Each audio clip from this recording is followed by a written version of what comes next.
Axşamınız xeyir olsun, hörmətli tamaşaçılar. Xəzər xəbərin əsas buraxılışı ilə qarşınızdayıq. Studiyada Arzu Xəlilovadır. Antalyada Prezident İlham Əliyevin Türkiyə Prezidenti Rəcəb Tayyip Ərdoğan ilə görüşü keçirilib. Görüşdə Azərbaycanla Türkiyə arasında qardaşlıq və müttəfiqlik münasibətlərinin bütün sahələrdə uğurla inkişafından məmnunluq ifadə olunub. Əlaqələrimizin perspektivləri müzakirə edilib. Dövlət başçısı Antalya Diplomatik Forumuna dəvətə görə Türkiyə Prezidentinə təşəkkürünü bildirərək, bu tədbirin beynəlxalq gündəlikdə duran vacib məsələlərin müzakirəsi üçün dünyanın aparıcı platformalarından biri olduğunu deyib. Dövlət başçıları iki tərəfli münasibətlər, Cənubi Qafqaz və Yaxın Şərq bölgələrində vəziyyətlə bağlı fikir mübadiləsi aparıblar.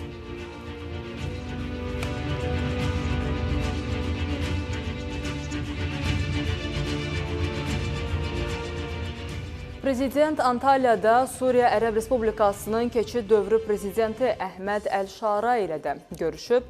Prezident İlham Əliyev Suriyada baş vermiş dəyişikliklərlə əlaqədar məmnunluğunu bildirərək bununla bağlı Əhməd Əl-Şaranı təbrik edib. Dövlət başçısı deyib ki, dəyişikliklərdən sonra Azərbaycan nümayəndə heyəti ən qısa müddət ərzində bu ölkəyə göndərilib və Əsəd rejiminin siyasəti səbəbindən uzun zaman fəaliyyət göstərməyən Azərbaycanın Suriyadakı səfirliyi fəaliyyətini bərpa edib. Prezident İlham Əliyev Suriyada sabitliyin möhkəmləndirilməsi üçün zəruri olan bu ölkənin bərpa prosesində Azərbaycanın iştirak etməyə hazır olduğunu qeyd edib. Əhməd Əl-Şara Azərbaycan tərəfinin dəstəyinə görə dövlət başçısına minnətdarlığını bildirib. O, gələcəkdə energetika, infrastruktur, təhlükəsizlik sahələrində Azərbaycanın Suriyaya dəstək göstərməsinin önəmini qeyd edib. Suriyada sabitliyin bərpası üçün əlindən gələni etdiyini deyən Əhməd Əl-Şara bununla belə xarici faktorların bu məsələyə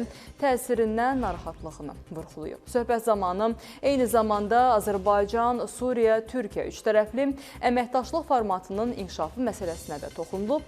Görüşdə ölkələrimiz arasında yüksək səviyyəli rəsmi nümayəndə heyətlərinin və biznes dairələrinin təmsilçilərinin qarşılıqlı səfərlərinin həyata keçirilməsi ilə bağlı razılıq əldə olunub. Dövlət başçısı Əhməd Əl-Şaranı ölkəmizə səfərə dəvət edib, dəvət minnətdarlıqla qəbul olunub. Prezident İlham Əliyevin Antalyada Şimali Kipr Türk Cumhuriyyətinin prezidenti Ərsin Tatar ilə görüşü olub. Prezidentlə Ərsin Tatar arasında ölkəmizdə və beynəlxalq tədbirlər çərçivəsində keçirilən görüşlər. Ötən il onun Şuşada Türk Dövlətləri Təşkilatının dövlət başçılarının qeyri-rəsmi zirvə toplantısında iştirakı məmnunluqla xatırlanıb. Prezident Şimali Kipr Türk Cumhuriyyətinin Türk Dövlətləri Təşkilatına müşahidəçi qismində qatılmasını qeyd edib. Ərsin Tatar dövlət başçısına Şimali Kipr Türk Cumhuriyyətinə göstərdiyi həmrəliyə və dəstəyə bir neçə gün əvvəl Ada Universitetində beynəlxalq forumda dediyi sözlərə görə minnətdarlığını bildirib. Söhbət zamanı müxtəlif səviyyələrdə qarşılıqlı səfərlərin həyata keçirilməsi və bir sıra sahələrdə əməkdaşlıq məsələlərinə toxunulub. Prezident İlham Əliyevin Antalyada Gürcüstanın baş naziri İrakli Kobaxidze ilə də görüşü olub. Görüşdə Azərbaycanla Gürcüstan arasında dostluğun və strateji tərəfdaşlığın tarixi xarakter daşıdığı qeyd olunub. Dövlət başçısı hazırda dünyada cərəyan edən talitümlü şəraitdə Azərbaycan və Gürcüstanın birliyinin, həmrəyliyinin vacibliyinə toxunaraq Cənubi Qafqaz bölgəsində regional məsələlərin məhz region ölkələri tərəfindən həll olunmasının vacibliyini qeyd edib. Söhbət zamanı qarşılıqlı maraq doğuran məsələlərə dair fikir mübadiləsi aparılıb. Prezident İlham Əliyevin Antalyada Sudan Respublikasının Suveren Keçid Şurasının sədri Abdelfattah Abdelrahman Al-Burhan ilə görüşü olub.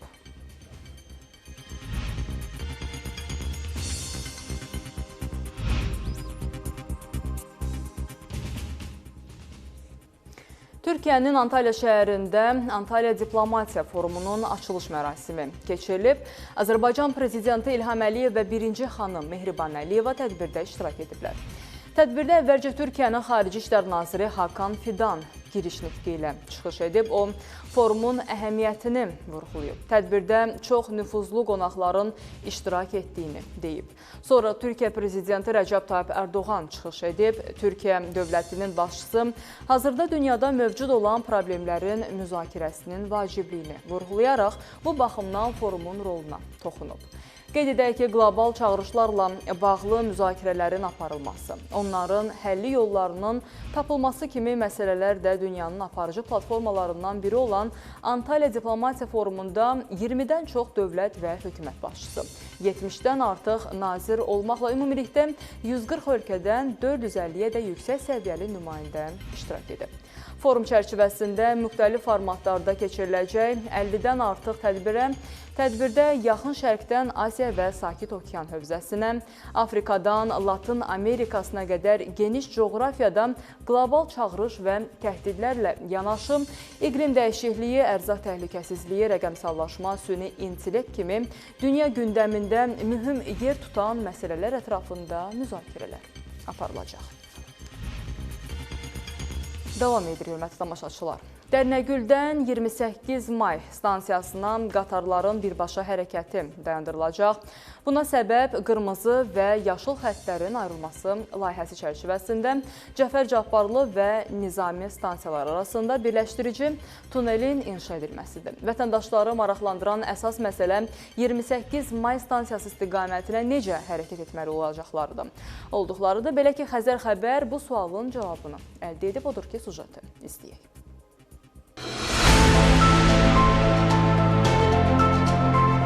İlin sonundan Dərnəgül stansiyasından 28 may stansiyasına qatarların birbaşa hərəkəti dayandırılır.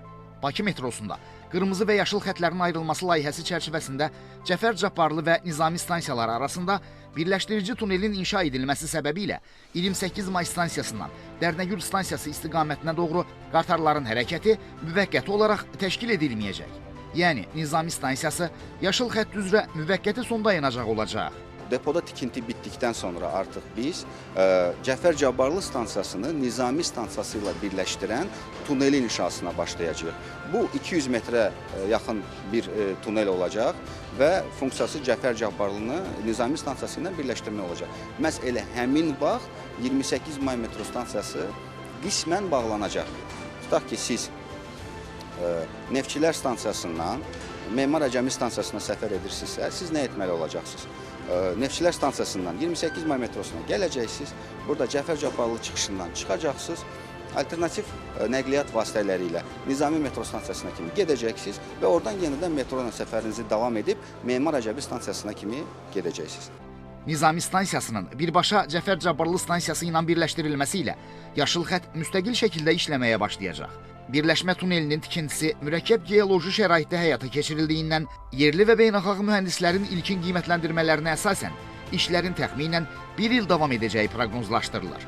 Bundan başqa, layihə çərçivəsində bu işlərə paralel şəkildə sərnişinlərin rahat keçidi üçün 28 may və Cəfər Cabbarlı stansiyalarını birləşdirəcək əlavə keçid tunelinin tikintisi də planlaşdırılır. İndiyənə kimi bunu etməməyimizin səbəbi bir deponun, Nərimanov deposunun həm yaşıl, həm qırmızı xəttə qulluq etməsi idi. Lakin bildiyiniz kimi biz yeni Dərnəgül deposunun inşasına başlayırıq.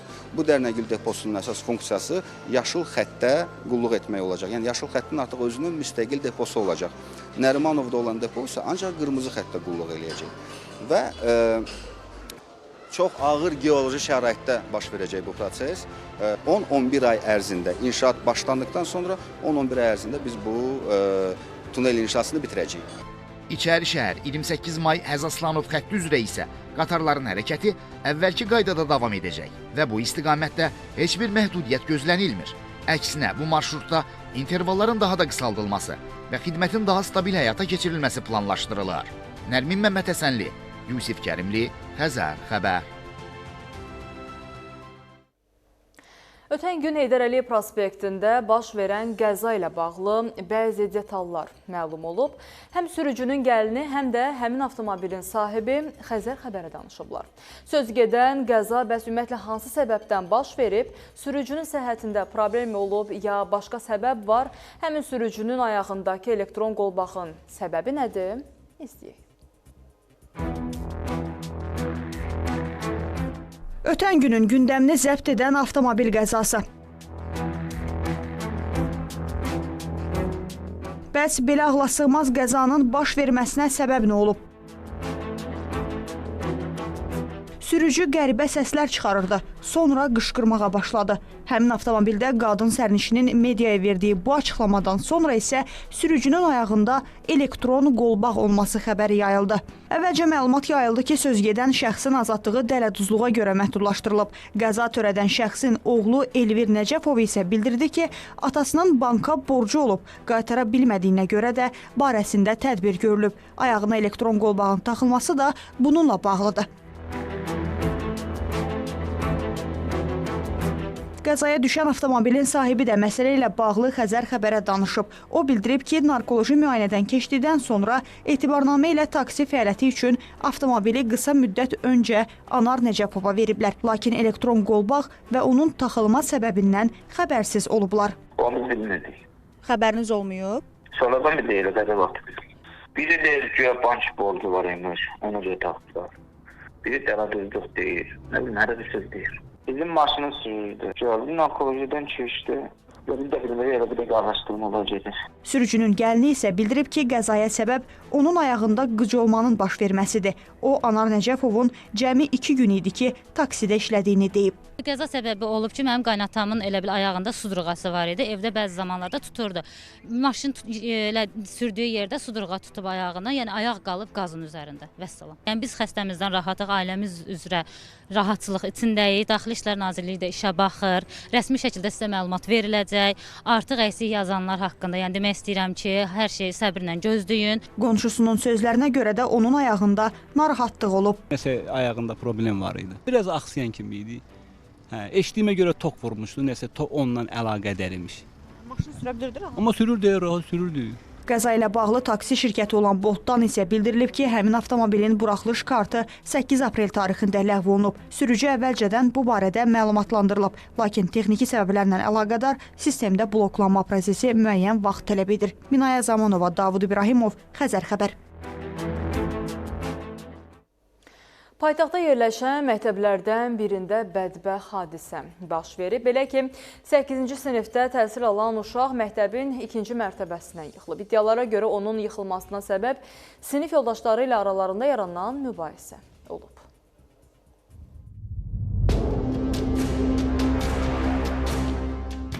Şagirdlər arasındakı mübahisə acı sonluqla bitib. Hadisə bugün səhər saatlarında paytaxtın Nizami rayonunda yerləşən məktəblərdən birində baş verib. Hadisə burada Nizami rayonu 220 sayılı məktəbdə baş verib. 8-ci sinifdə təhsil alan şagird bilinməyən hansısa səbəblərdən məktəbin 2-ci mərtəbəsindən yıxılaraq ağır xəsarətlər alıb. Məktəb işçilərindən aldığımız məlumata görə xəsarət alan uşaq nümunəvi şagird olub tərbiyəsi ilə seçilib. Lakin hadisənin təfərrüatlarını deməkdən boyun qaçırdılar. İki qardaş da ikizlər. Neçənci mərtəbədən yıxılıb? 2. Yıxılıb yoxsa özünü atıb? Vallahi yalan deyir. Siz nə etmal eləyirsiniz? Rəhbərliklə danışırız. Biləmi nə etmal eləyirsiniz? Yıxılmış bir ehtimal edirəm, bilmirəm. Vallahi yalan deyir. Necə uşaq idi? Problemli yox, sakit? Vallahi biz onu yalan deyir. Məktəbdə sakit uşaq kimi. Yəni yalandan deyim ki, belə dikbaş uşaq oldu. Sonra məktəbdə təhsil alan uşaqlarla həmsöhbət olduq. Onlardan aldığımız məlumata görə şagirdin yıxılmasına səbəb sinif yoldaşları ilə arasında olan mübahisə zəmin yaradıb. 14 yaşlı uşaq pəncərədən yıxılaraq başından və belindən xəsarət alıb. Təbibdən bildirilib ki, xəsarət alan şagird Sabunçu tibb mərkəzinə hospitalizasiya olunub. Pasiyentə belin küt travması diaqnozu təyin edilib. Zəruri tibbi yardımlar göstərilən şagird ambulator müalicə üçün evə buraxılıb. Uşağın anası övladının vəziyyətinin qənaətbəxş olduğunu bildirib. Evdədir, hə, gəlmişik evdədir. Necə hiss eləyir özünü? Yaxşıdır, şükür, biraz belində ağrısı var. Müayinə elədik, elə bir fəqərə sümüyündə balada çat var, bir də bel sümüyündə biraz çatı çıxdı, azca da, o da yəni elə ciddi deyil. Bir də biraz baş tərəfi belə yüngül əzilib, yəni elə ciddi bir şey deyil. 2-3 həftə dedi ki, yataq şəraitində uzansın, o keçib gedər. Ana övladının yıxılmasına belə aydınlıq gətirdi. Uşaqdılar da, yəni oğlan uşağıdır, 8-ci sinifdir. Elə böyle problem də olmayıb. Bu necə olubsa, bir anlıq deyir, əsəbləşdim deyir, belə özümdən asılı olmadı da, elə elədim. Sonra bir şoka düşdüm ki, mən nə elədim, görə belə eləməzdim. O da uşaqdır, onlar da uşaqdır. Heç kimlə yəni şikayət eləmirəm. Sinifli deyirəm də Nigar müəllimə sinif rəhbərimiz deyə özü də deyə bilər ki, yəni bizim problemimiz olmayıb heç kimlə, müəllimələrlə vasitəcəndə uşaqlarla. Məsələ ilə bağlı Bakı Şəhər Təhsil İdarəsindən məlumat yayılıb. Bildirilib ki, məsələ ilə əlaqədar şagirdin valideynlərinə və aidiyyatı qurumlara məlumat verilib. Məsələ aidiyyatı qurumlar tərəfindən nəzarətə götürülüb və müvafiq araşdırmalara başlanılıb. Həmçinin məktəbdaxili araşdırma çərçivəsində şagirdin sinif yoldaşları və müəllimlərlə söhbət aparılır. Ruzanna Kərimli, Samir Qasımov, Xəzər xəbər. TikTokda fala baxma adı altında dələduzluq edən şəxslər ələ keçiriliblər. Bu barədə Daxili İşlər Nazirliyi məlumat yayıb. Bildirilib ki, paytaxt sakini kişi TikTokda fala baxdırmaq üçün bir səhifəyə müraciət edib. Daha sonra iki qadın onunla əlaqə saxlayaraq 500 manat pul istəyib. Qarşı tərəfin istədiyi məbləği kart hesabına köçürdükdən sonra isə həmin nömrəyə zəng çatmayıb və səhifə bloklanıb.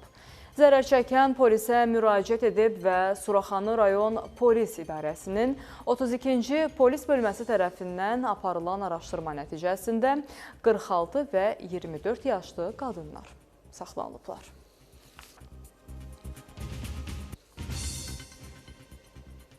Bakıda yaşayış məhəllələrindən biri sözün əsl mənasında avtomobil qəbirstanlığını xatırladır. Bu ərazi özü də şəhər mərkəzinə heç də uzaq deyil.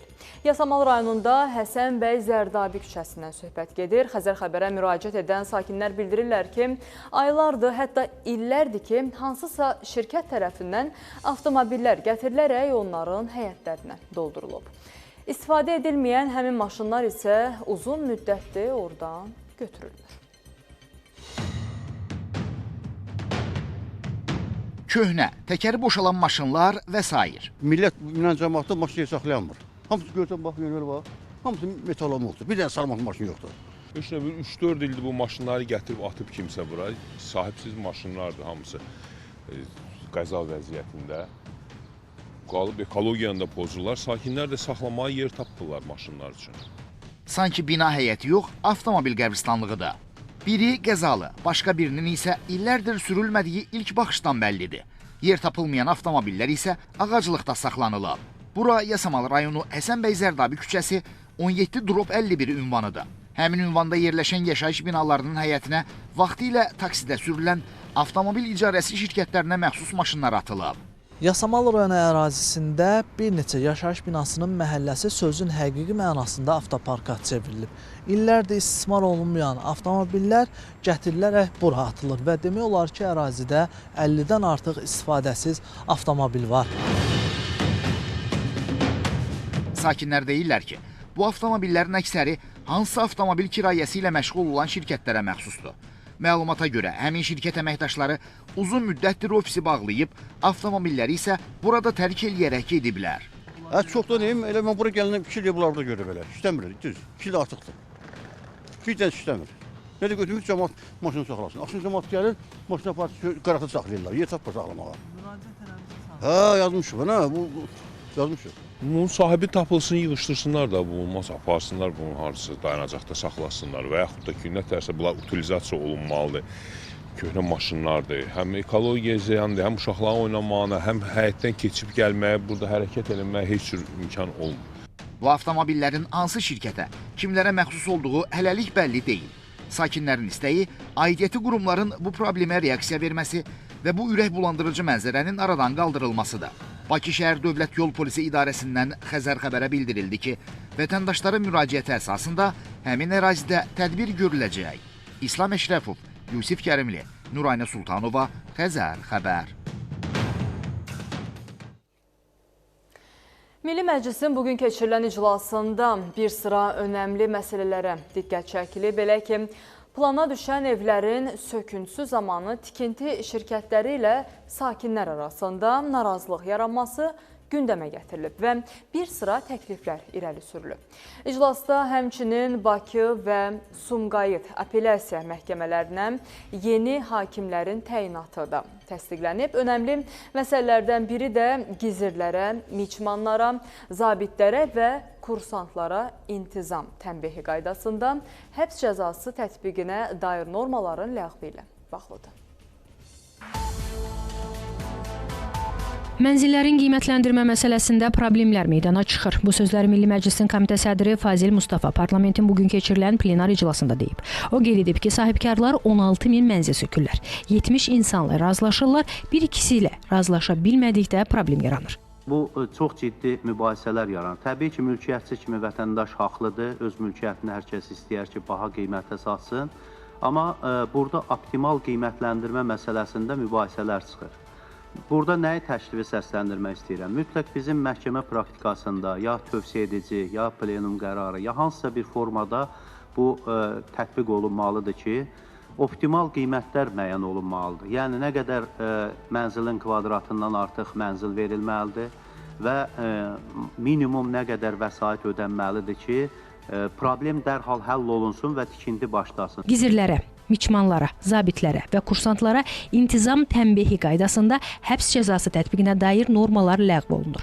Bu, silahlı qüvvələrin intizam nizamnaməsinin təsdiq edilməsi haqqında qanuna təklif edilən dəyişiklikdə əksini tapıb.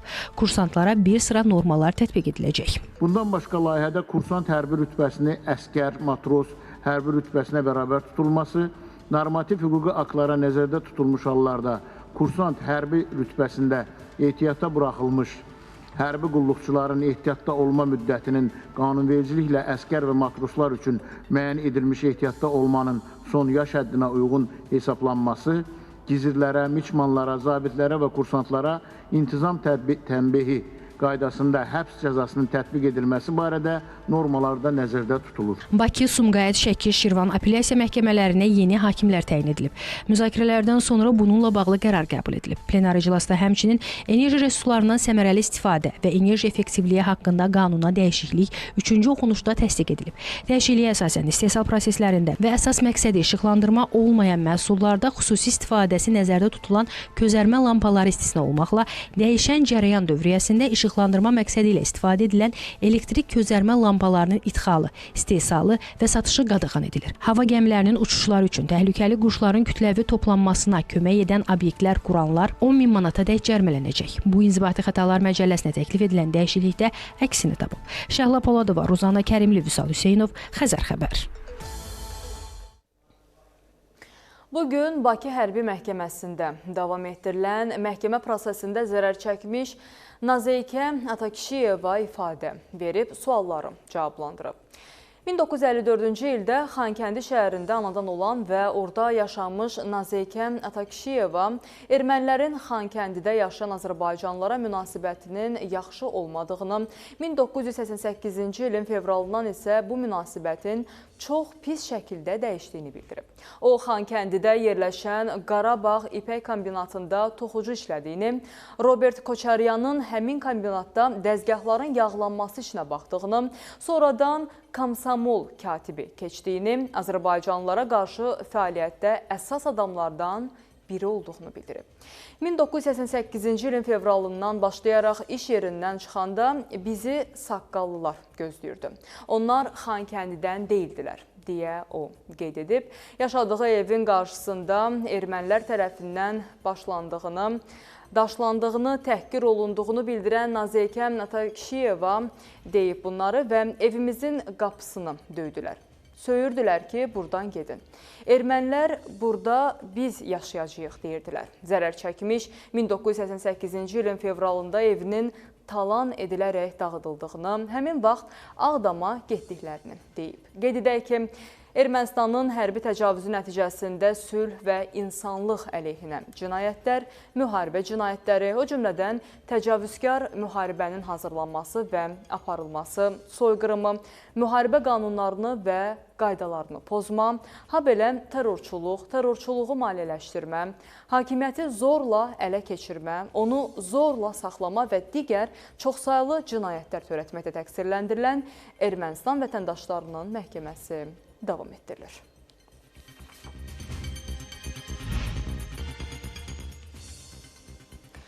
Ermənistan təxribatlarını davam etdirir. Belə ki, aprelin 10-u saat 20:55-də Ermənistan Silahlı Qüvvələrinin bölmələri Tovuzqala rayonunun Seyrək meşə yaşayış məntəqəsi istiqamətində yerləşən mövqelərindən ordumuzun mövqelərini atıcı silahlardan atəşə tutub. Bu barədə Müdafiə Nazirliyi məlumat yayıb, bölmələrimiz tərəfindən qeyd olunan istiqamətdə adekvat cavab tədbirləri görülüb.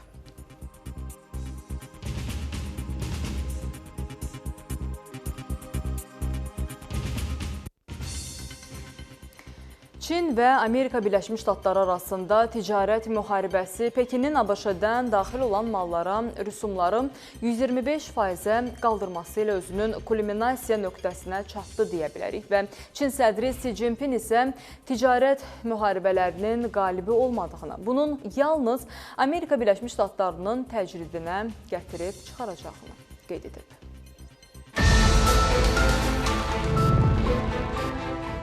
Ticarət müharibələri bütün tərəflər üçün mənfi nəticələrə gətirib çıxarır. Bunu İspaniyanın baş naziri Pedro Sanchezlə görüşündə Çin sədri Xi Jinping bildirib. Rüsum müharibələrində qalib olmur. Bütün dünya ilə qarşı durma son nəticədə ABŞ-nin təcridinə gətirib çıxaracaq. Birləşmiş Ştatların bir tərəfli təzyiqinə qarşı müqavimət göstərmək üçün Çin və Avropa İttifaqının birgə səylərini yüksək qiymətləndirirəm. Çinin Xarici İşlər Nazirliyinin nümayəndəsi Lin Xian isə bugün keçirdiyi brifinqdə qeyd edib ki, Çin ticarət müharibələri istəməsə də onlardan qətiyyən qorxmur. Onun sözlərinə görə, əgər Birləşmiş Ştatlar məsələləri dialoq yolu ilə həll etmək istəyirsə, həddindən artıq təzyiqi və məsuliyyətsiz tədbirləri dayandırmalıdır. Bu arada Pekin bugün Birləşmiş Ştatlardan daxil olan mallara rüsumların 125%-ə qədər artırıldığını elan edib. Tədbir sabahdan qüvvəyə minəcək. Qeyd edək ki, daha əvvəl Ağ Evdən bildirilib ki, hazırda Çindən idxal olunan mallara ümumilikdə 145% rüsum tətbiq edilir. Amerika lideri Donald Trump isə Birləşmiş Ştatların Çinlə ticarət sazişi bağlamaq istədiyini və onun razılaşa biləcəyinə əmin olduğunu qeyd edib. Görək Çinlə işlər necə gedir? Biz razılaşmaq istərdik. Əminəm ki, biz əla anlaşacağıq. Mən Çin Xalq Respublikasının sədri Xi Jinpingə böyük hörmətlə yanaşıram. O, uzun müddətdir mənim dostumdur və inanıram ki, biz ölkələrimiz üçün yaxşı olacaq addımlar atacağıq. Bu arada Pentaqon da ABŞ-Çin münaqişəsinin ağır nəticələri ilə bağlı xəbərdarlıq edib. Belə ki, Pentaqonun rəhbəri Pete Hegseth bildirib ki, ABŞ hakimiyyəti Çinlə münaqişədə maraqlı deyil. Vaşinqton və Pekin arasında pisləşən ticarət əlaqələrini şərh edən Pete Hegseth baş verənlərin münaqişəyə çevrilməyəcəyinə ümid etdiyini bildirib. Kəmalə Əlimuradova, Xəzər xəbər. Hər keçən gün Çindən ölkəmizə idxal edilən avtomobillərin sayında artım olur. Bunu statistik rəqəmlər deməyə əsas verir. Ekoloji təmiz, yanacaq sərfiyyatı az və qiyməti də nisbətən digərləri ilə müqayisədə ucuz olması bu ölkənin avtomobillərinə marağı olduqca artırıb. Tələbatın çox olduğunu görən bəzi işbazlar bu avtomobillərin mühərrik yağı ilə bağlı mənfi fikirlər formalaşdırırlar və hətta bəzi ustalar 0 kilometr yürüşü olan avtomobilin mühərrik yağının keyfiyyətsiz olduğunu iddia edirlər. Bəs həqiqətən də belədirmi? İzləyək.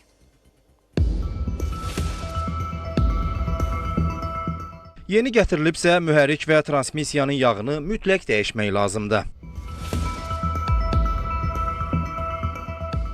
Bu ifadəni son günlərdə bəzi ustalar Çindən gətirilən 0 kilometrajlı avtomobillər haqqında deyirlər. Ustalar fikirlərini belə əsaslandırırlar ki, həmin yağ istehsalçı tərəfindən müvəqqəti istifadə üçün nəzərdə tutub. Avtomobil ustası Sahil Ağabəyli hesab edir ki, bu düşüncə kökündən yanlışdır.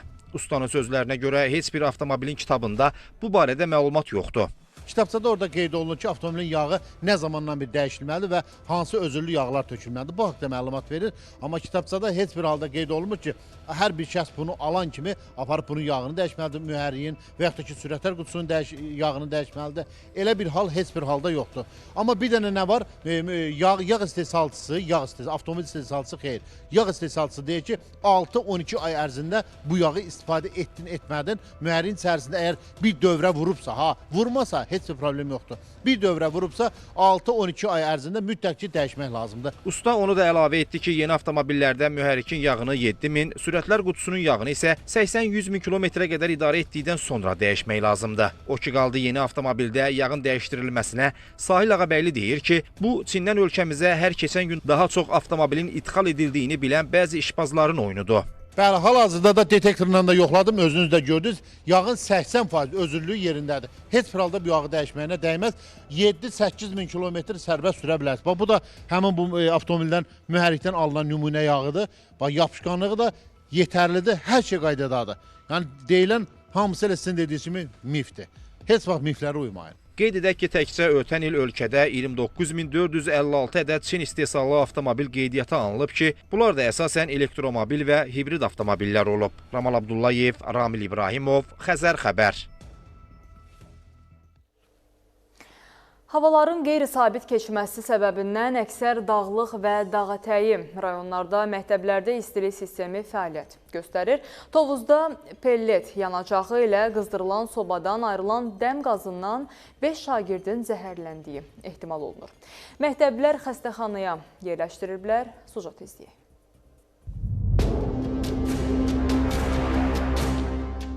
Dərs zamanı şagirdlərin halı pisləşib. Onlar tez xəstəxanaya çatdırılıblar. Hadisə Tovuzun Rafael İsmailov adına Düz Cırdaxan kənd tam orta məktəbində qeydə alınıb. Dərs zamanı pellet yanacağı ilə qızdırılan sobalardan birində dəm qazı sızması olub. Sinif otağında şagirdlərin ard-arda halı pisləşib. 2-ci saat dərsə başladıqda gəldim ki, uşaqlardan biri müəllim dedi, havam çatmır. Pəncərələri açdıq, qapını açdıq. Mən gələndə içəridə hava biraz ağır idi. Ağır idi, axşam külək olmuşdu. Külək ola bilsin ki, pəncərəni açıb, turbo deyəsən çıxmışdı. Respublika təcili və təxirə salınmaz tibbi yardım mərkəzinə tüstüdən zəhərlənmə şübhəsi ilə çağırış daxil olub. Məktəbin 5 şagirdi zəhərlənmə diaqnozu ilə xəstəxanaya yerləşdirilib. Çağırış ünvanına təcili yardım briqadaları cəlb olunub. 5 nəfər məktəbli Tovuz rayon mərkəzi xəstəxanasının təcili yardım şöbəsinə hospitalizasiya olunub. Onlara dəqiqləşməmiş tüstü zəhərlənməsi diaqnozu təyin edilib. Onların hər birinə zəruri tibbi xidmətlər göstərilib, hazırda vəziyyətləri qənaətbəxş dəyərləndirilir. Təhsil ocağında dərs zamanı sözgedən sinifdə 18 şagird olub. Məktəbin 7-ci sinifində təhsil alan 18 şagirddən 5-nin halı 2-ci dərs başlayan zaman pisləşib. Qazax Tovuz Regional Təhsil İdarəsindən bildirilib ki, şagirdlərin səhhəti ilə bağlı vəziyyət nəzarətə götürülüb. Cümşüd Məmmədov, Kəmal Əlmuradova, Xəzər xəbər. Gəncədə kütləvi zəhərlənmə qeydə alınıb. Belə ki, dünən saat 15-16 radələrində bir ailənin 6 üzvü zəhərlənmə əlamətləri ilə Abbas Səhəd adına xəstəxananın yoluxucu xəstəliklər şöbəsinə müraciət ediblər. 70 yaşlı Muğamat İslamova, 49 yaşlı Sevinç İslamova, 29 yaşlı Röyal Qədimov, 22 yaşlı Nüvər Qədimova, 27 yaşlı Firuzə Abbasova və 17 yaşlı qız evdə tort yedikdən sonra səhhətlərində problem yarandığını bildiriblər. Diaqnozları müəyyənləşdikdən sonra zəruri tibbi yardım göstərilib və ambulator müalicə üçün evə buraxılıblar. Xəstələrin üçünün vəziyyəti orta ağır idi, digərlərinin vəziyyəti yüngül idi. Xəstələrə ilkin olaraq zəruri tibbi yardım göstərildi və diaqnoz olaraq dəqiqləşdirilməmiş qastroenterit və kolit diaqnozu qoyuldu. Anamnez toplayarkən özləri dedilər ki, biz tort belə deyək də yuxalarını şübhələnirik. Çünki yuxalarının biraz üstünün rəngi dəyişmişdi, sanki belə deyək də ağ un kimi idi. Krem isə özləri evdə hazırlanmışdılar. 114A və 114B nömrəli avtobusun sərnişinləri avtobusun hərəkət intervalında gecikmələr olması ilə bağlı Xəzər xəbərə şikayət ediblər. Sərnişinlər həmçinin 114 nömrəli avtobusun tez-tez yolda qaldığını deyirlər. Məsələ ilə bağlı Azərbaycan Yerüstü Nəqliyyat Agentliyindən açıqlama almışıq. İzləyək. Həm intervalında gecikmələr olur, həm də tez-tez yaranan nasazlıq səbəbindən yolda qalır. Söhbət Müşfiqabad qəsəbəsini metronun 20 yanvar stansiyası ilə əlaqələndirən 114A və 114B nömrəli müntəzəm marşrut avtobuslarından gedir. Sərnişinlər bildirirlər ki, hər gün dayanacaqda saatlarla gözləməli olurlar. Elə olur saatlarla insanlar burada gözləyirlər. Belə şey ola bilməz axı. Biz də əhaliyik, biz də işə gedişməmək, taksiyə verdiyimiz pulun cibimizdə qalar, marşruta verərik. Marşrutu artırsınlar ki, insanlar da əziyyət çəkməsin. Gəlir, gec gəlir, vaxtında gəlmir, həmişə də gec gəlir. Səhər axşam minmək olmur maşına. Qalırıq saatlarla burada. Sərnişinlər həmçinin bildirir ki, sözügedən avtobuslarda tez-tez nasazlıq yaranır. Gecikir, bəli, gecikir. Dünənləri ümumiyyətlə çox gözlədik. Bəlkə də 1 saat və belə. Avtobusun sayları və yaxud da saat intervalları artsa, məncə problem aradan qalxar yəni. Problemlə bağlı aynadan bildirildi ki, 114A və 114B nömrəli marşrut avtobuslarının sayı və hərəkət intervalları sərnişin tələbatına uyğun olaraq təşkil edilib. Marşrutlar üzrə 10 avtobus 10-12 dəqiqə intervalla fəaliyyət göstərir. Daşıyıcıya xəttin nizamlı fəaliyyətinin təmin edilməsi və sərnişin tələbatı nəzərə alınaraq xəttə əlavə nəqliyyat vasitələrinin cəlb olunması barədə tapşırıq verilib. Tədbir görülməyəcəyi təqdirdə bu marşrutlar müsabiqəyə çıxarıla bilər. Qurum həmçinin vətəndaşlardan nöqsanlarla qarşılaşdıqları təqdirdə qanuna müvafiq tədbirlərin görülməsi üçün aidiyyatı üzrə məlumat vermələrini xahiş etdi. Şəbnəm Qurbansoy, Cabbar Qaryağdıoğlu, Xəzər xəbər. Ailə münaqişəsi davaya səbəb olub. Nəticədə ana ilə qızı döyülüb və xəstəxanaya yerləşdiriliblər. Hadisə bugün günorta saatlarında Gədəbəydə baş verib. Bəs onları kim döyüb və ümumiyyətlə hadisəyə səbəb nə olub? Sujetdən biləcəksiniz. Ana və qızı döyülərək xəstəxanalıq olublar. Hadisə Gədəbəydə baş verib. Rayonun Söyüdlü kəndində yaşayan 42 yaşlı İlahə Mürsəlova və 18 yaşlı qızı döyülərək xəsarət alıb və xəstəxanaya müraciət ediblər. Sonra onlar Gəncə şəhər Birləşmiş Xəstəxanasının nəzdində olan Akademik Zülfüqar Məmmədov adına xəstəxananın təcili tibbi yardım şöbəsinə hospitalizasiya olunublar. 1983-cü il təvəllüdlü şəxsə dizin və çiyinin əzliyi, 2007-ci il təvəllüdlü şəxsə isə üz nahiyəsinin əzli diaqnozları təyin edilib. Hər iki pasiyentə zəruri tibbi yardım göstərilib. Vəziyyətləri stabil qiymətləndirilən şəxslər ambulator müalicə üçün evə buraxılıblar. İddiaya görə İlahə Mürsəlova qaynatası və baldızı tərəfindən döyülüb. Daxili İşlər Nazirliyinin mətbuat xidmətinin Gəncə regional qrupundan məsələyə münasibət bildirilib. Gədəbəy rayon polis şöbəsində hazırda hadisə ilə bağlı araşdırma aparılır. Müvafiq ekspertizalar təyin olunub. Ekspertizaların rəyindən və araşdırmanın nəticəsindən asılı olaraq məsələyə hüquqi qiymət veriləcək. O da qeyd olunub ki, məsələ ilə bağlı ailədə tərəflər bir-birini ittiham eləyir. Təfərrüatlar da araşdırılır. Rasim Əziz, Cümşüd Məmmədov, Yusif Kərimli, Xəzər xəbər. Bir vaxtlar bölgələrdə yerli radioları dinləmək əsl problem idi. Necə deyərlər, səslər qarışır, qonşu ölkələrin radiolarını dinləmək daha rahat idi, nəinki yerli radioları. Artıq bir sıra bölgələrdə radio yayımının keyfiyyəti əhəmiyyətli dərəcədə yaxşılaşdırılıb. Rəqəmsal texnologiyaların tətbiqi və yeni ötürücü avadanlıqların quraşdırılması nəticəsində ölkənin ucqar kənd və rayonlarında da radio dalğaları daha sabit və aydın şəkildə qəbul olunur. Artıq təkcə paytaxtda yox, bütün ölkə ərazisində radio yayım şəbəkəsi təkmilləşdirilib. Təsəvvür edin, bir düymədə təkcə musiqinin yox, xəbərlərin, hava durumunun, interaktiv proqramların və daha çoxunun bir arada olduğu yer var. Söhbət ən maraqlı anların, ən səmimi səslərin və ən real duyğuların birləşdiyi yerdən, yəni radiodan gedir. Görülən işlər nəticəsində milli radioları bütün ölkə ərazisində, hətta ən ucqar bölgələrdə də dinləmək mümkündür. Radioya sərbəst qulaq asırıq. Elə gecə bir vaxt elə olur ki, maşında sərbəst gedir, bir yerdə oturanda radioda da qulaq asırıq, hər xəbərlər baxırıq. Əvvəllər budur ki, radiolar çox qarışdırırdı, dalğalar qarışdırırdı. Ancaq indi bu təhmilləşmədən sonra, müstəqillikdən sonra demək olar ki, bizim radiolarda qarışdırma yox dərəcəsindədir. Teleradio İstehsalat Birliyinin layihələrin idarə edilməsi şöbəsinin müdiri Orxan Kərimov deyir ki, ölkə ərazisində radio yayım şəbəkəsinin genişləndirilməsi məqsədi ilə Prezident İlham Əliyev sərəncam imzalayıb. Həyata keçirilən tədbirlər nəticəsində radio yayım şəbəkəsində təkmilləşdirilmə işləri aparılıb. Sözügedən sərəncamın icrasına dək FM radio yayımlar əsasən paytaxt ərazisində yayımlanıb və bölgələrdəki əhalinin milli radio proqramları qəbul etmə imkanı məhdud olduğuna görə FM radio yayım şəbəkəsinin keyfiyyətinin və dayanıqlılığının artırılması məqsədi ilə kompleks həll tələb olunurdu. Görülən işlər nəticəsində radio yayım şəbəkəsinin təkmilləşdirilmə işləri aparıldı və milli radioların bütün ölkə ərazisində yayımı təmin olunub. Qeyd edək ki, layihə çərçivəsində 17 radio televiziya yayım stansiyasının hər birindən 15-ədək ümumölkə radio proqramının yayımı təmin olunub. Aynurə Xudaverdiyeva, Cümşüd Məmmədov, Vüsal Hüseynov, Xəzər xəbər. İndi sizə təqdim edəcəyimiz sujetdə 86 yaşı olduğu iddia edilən xanım Məmişovadan danışacağıq. Kimsəsi olmayan bu qadın Xətai rayonunda 2 nömrəli peşə məktəbinin yataqxanasında məskunlaşıb. Laçının Güləbirt kəndindən olan xanım nənənin övladı yoxdur. Sağlıq durumu da yaxşı olmayan qadın artıq nə gəzə bilir, nə də özü haqqındakı məlumatları xatırlayır. Elə buna görə də yaşadığı bir otaqlı mənzilində üfunətdən ayaq saxlamaq mümkün deyil. Xəzər xəbərin qaynar xəttinə müraciət edən qonşular antisanitar durumun onların yaşayışına təsir etdiyini iddia edirlər.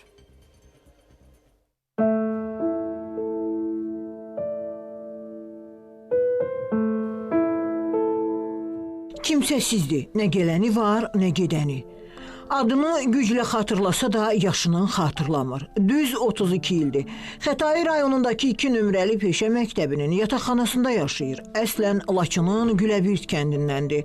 Qonşulardan öyrəndi ki, 86 yaşlı xanım Məmişovanın övladı olmayıb. Həyat yoldaşı isə illər öncə dünyasını dəyişib. Əvvəl İmran dayı adında yoldaşı vardı, onunla bərabər də övladı yoxdur, amma övladlığı var. Ona kömək də eləyib. Xəstə oldu, xəstəxanada da yatızlıdır, evində təmir elədi. Prosta bu adamın huşu yoxdur deyin, özün batırır, evə adam boşlamır, aparılan yeməkləri yemir. Yəni belə bir vəziyyətdir. Yəni imkan varsa, dövlət tərəfindən yerləşdirilə bilirsə, kömək eləsinlər. Yəni qonşular da şikayət edirlər. Yəni pis bir vəziyyətdir. Sakinlər xanım nənənin artıq 2 ildə acınacaqlı durumda yaşadığını deyirlər. Onlar iddia edirlər ki, qadının evindən gələn üfunət 5 mərtəbəli binanın dəhlizlərini də bürüyür. Çox pisdir vəziyyət. Yəni sizi narahat edən, qonşuları narahat edən səbəb nədir? Bizi narahat edən, məsələn, qapını açır o. Biz burada dayana bilmirik. İyidən, qoxudan xəstəlikdir. İndi bəlkə də özünüz çıxıb baxsaz, görəsiniz, heç qalxa da bilməyəsiniz. Kənardan durub bəlkə də çəkəsiniz. Yəni özü də yazıqdır. Mən insan kimi yəni yazığımız gəlir. Kimsəsi olmayan bu qadının yaşayış durumu yəqin ki, kameramızın obyektivindən siz də görürsünüz acınacaqlıdır və hazırda xanım ananın dövlət himayəsinə ehtiyacı var. Gəzə bilirsən ana? Hə, gəzəm. Haran ağrıyır xanım? Haran ağrıyır? Və kim baxır sənə? Heç kəs. Məsələ ilə bağlı Sosial Xidmətlər Agentliyinə müraciət etdik. Qurumdan Xəzər xəbərə bildirildi ki, gələn həftənin ilk iş günü xanım Məmişovanın mənzilinə baxış keçiriləcək, vəziyyəti qiymətləndiriləcək. Bundan sonra agentlik tərəfindən xanım Məmişova ilə bağlı qərar veriləcək. Sevinç Vaqif qızı Cəbbar Qaryağdıoğlu, Xəzər xəbər. Türkiyənin İstanbul şəhərində iki telli mütəşəkkil sənaye bölgəsində içində kimyəvi maddələr olan ambarda yanğın baş verib. Qısa müddətdə ətrafı tüstü dumanı bürüyüb. Yanğın ərazidə dayanan avtomobillərə də təsir edib. Yanğının miqyası sürətlə böyüdüyü üçün əraziyə çox sayda yanğın söndürmə briqadası və polis əməkdaşları cəlb edilib. Yanğının digər tikililərə keçməsinin qarşısı alınıb. Yaxınlıqdakı yanacaq ambarı da yanğından mühafizə olunub. Ərazidəki insanlar təhlükəsiz yerə təxliyə edilib. Hadisə zamanı xəsarət alan olmayıb. Yanğının hansı səbəbdən baş verməsi hələlik məlum deyil.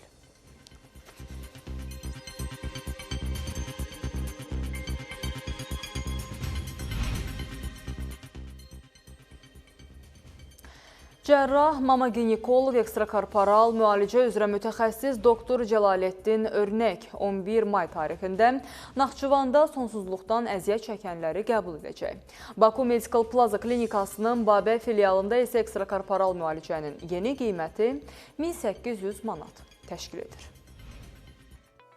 Baku Medical Plaza'nın Babək filialında ekstrakorporal müalicə artıq yeni qiymətlə həyata keçirilir. Belə ki, müalicə 1800 manat təşkil edir. Müraciət edən hər kəsə yeni üsul və təcrübələrlə müalicələr aparılır. Kliniğimizde de yeni uygulamalar, yeni gelişmeler, suni intellekt, yeni avadanlıklar sayesinde bu başarıları rahatlıkla yakalayabiliyoruz ve ailelerimize ciddi anlamda destek oluyoruz. Geliştirdiğimiz, yapmaya çalıştığımız kampanyalarımızla bugün ciddi anlamda etkiye göre avantajlı koşulları sağlayabiliyoruz. Bütün diğer mualiceler gibi ekstrakorporal mualiceler de doğru zamanda ve yerde yapılırsa başarısı daha yüksek oluyor. Ana, ata olmak isteyen çütlüklerin çok fazla zaman kaybetmeleri onların aleyhine işiyor. O yüzden en uygun zamanda bu işin uzmanlarına başvurmalarını öneriyoruz. Cərrah mama ginekoloq, ekstrakorporal müalicə üzrə mütəxəssis doktor Cəlalettin Örnək 11 may tarixində Naxçıvanda pasiyentləri qəbul edəcək. Qəbula öncədən yazılmaq məsləhətdir. Bugünlük xəbərlərimizdən bu qədər hörmətli tamaşaçılar. Yenidən görüşmək ümidi ilə gecəniz xeyrə qalsın.